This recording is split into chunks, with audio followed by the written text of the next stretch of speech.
The elephant root trick is being marketed as a natural remedy to boost male performance and vitality. But does it actually work, or is it just another scam preying on people's insecurities?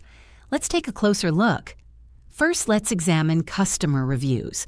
While some users claim to have experienced minor improvements in energy or stamina, many others report no noticeable changes despite consistent use. Complaints about exaggerated marketing claims, poor quality ingredients, and a lack of scientific evidence are widespread, raising concerns about its legitimacy. Next, analyze the ingredients. Does the product contain proven aphrodisiacs or herbal compounds like ginseng or maca root? Or is it just a blend of ineffective fillers? Many experts warn that products like this often rely on placebo effects rather than actual science. Additionally, compare this remedy to other supplements or treatments for male health. Competitors often provide more reliable solutions backed by clinical research.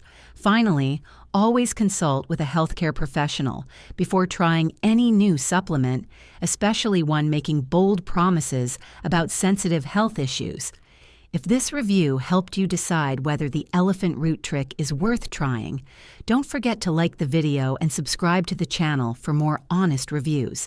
Thanks for watching, and I'll see you in the next one.